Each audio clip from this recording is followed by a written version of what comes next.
So, yeah, Javis, thank you for having me. And you know, I learned on the forum that you were involved in a little bit of you know a slight motor accident. I hope you're having a quick recovery. Yeah, I'm fine. Um, I'm fine. Thank you very much for checking.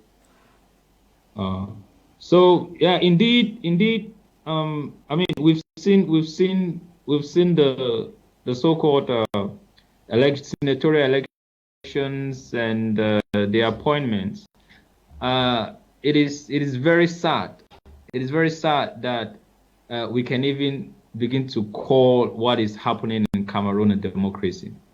Anyone who has studied democracies or who has looked at what is called democracies in other countries, where it is not just the idea of elections, and not just the idea of elections and credible elections, but the idea of the freedoms that come with democracy, free market systems, and the rule of law, fairness and justice.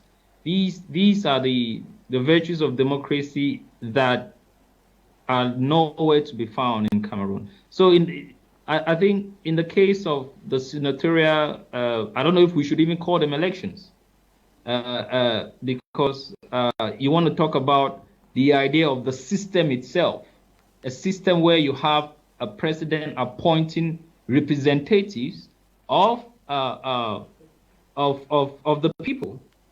I'll bet 30 of them, but still a problem. You have the other 70 senators that are supposed to be elected, but you want to ask the question. There are so many ways you can look at this issue in terms of what is the function of the Senate again in Cameroon? What is the function? You want to ask the question, the fairness of the system of Elecam itself, and then these and the people themselves, do they feel like the Senate is passing laws and doing things on their behalf? If you pick a random Cameroonian, an Anglophone, a Francophone today, and ask them, what do they think the House of Senate is all about? They can't give you an answer. They don't know what the function of the senatorial house is, what they're meant for. So I think as the discussion unfolds, we're going to really look at the place of democracy. I think to even call what is happening in Cameroon a democracy is really an insult to countries that have democracy. So I'm going to elaborate on what I mean by that. People should be very serious in terms of what they understand as functional systems in countries. Okay, so I think we're going to have a discussion. I'm going to elaborate on that as the discussions unfold. Yeah. Okay, you made a quick point, and I want some clarification as far as that is concerned.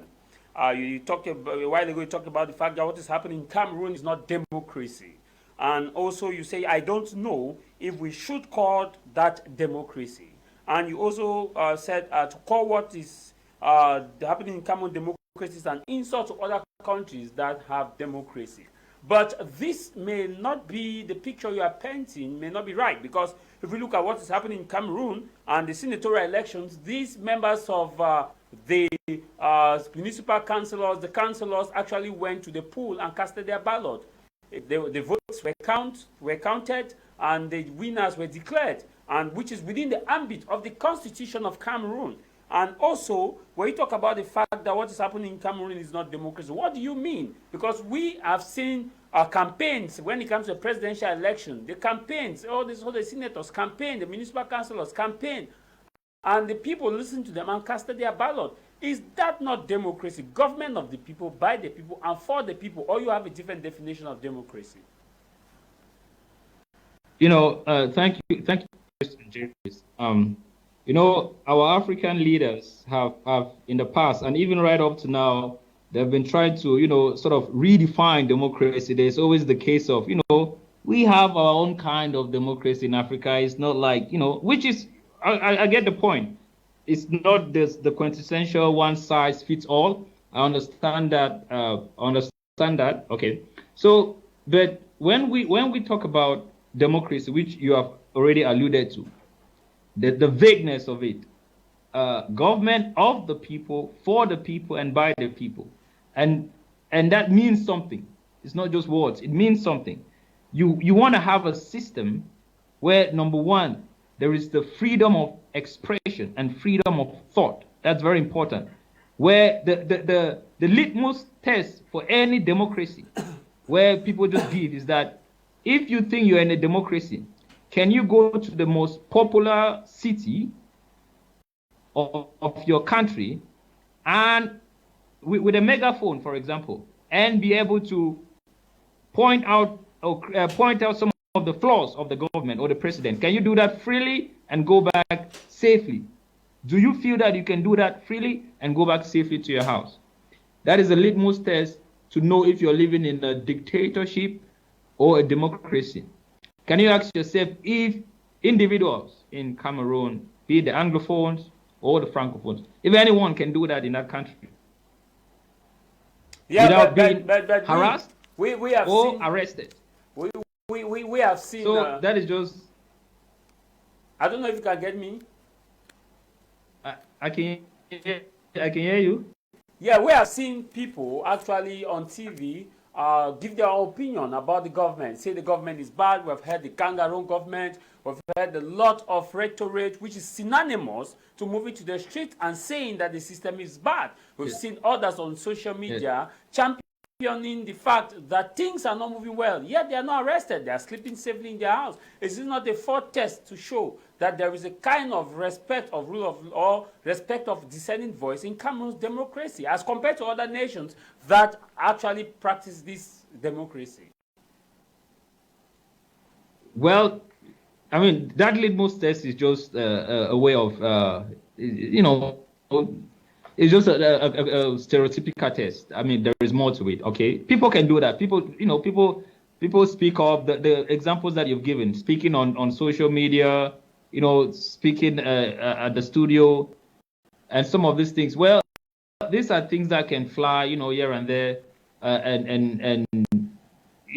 but when it comes to the fundamentals, when we have to be serious, when it comes to the functioning of a democracy, we want to have a system where we have a government that is accountable to the people, where we have a government that we have a government that is transparent, that is accountable to the people, and there is the rule of law, there is freedom of speech and freedom of expression. Okay, civil liberties, where civil societies are allowed to operate independently. All of these things, you can get them in a state where people are not even free to think. They are not free to speak their mind openly, because there is this intimidation from the military, and also you look at the Cameroon, you look at a country like Cameroon. If you look at I think I mentioned this once. You want to measure, you want to give maybe some index to what you might call democracy in a country. We have very organizations that work on this. We have the Freedom House. Freedom House is an NGO in the United States. Freedom House, I talked about this. Freedom House has an index from like a 0 to 100, where 100 means the most democratic countries in the world, and 0 is the most horrible countries.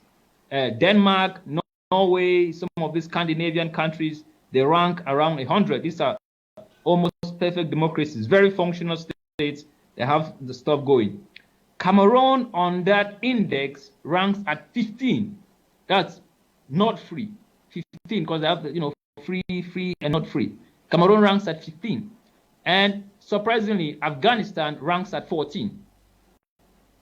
So the sort of level of how horrible democracy is in Afghanistan is almost the same as in Cameroon. But Anya, is that not being biased by that index? Because that index have not looked at the socio-demographic factor affecting Cameroon. If you look at it, we could not compare Cameroon's democracy with Afghanistan for sure. That is just one of the civil society organizations. But if you look at the UN scale in itself, you see that Cameroon rank a bit higher than that index that you are talking about.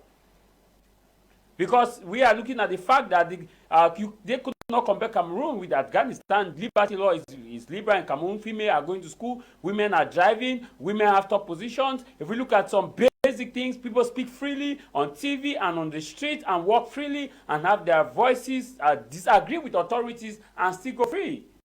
Is that not, can we not say that index is biased? Let us look at the UN context in itself. Where is Cameroon ranked? A bit far than Afghanistan.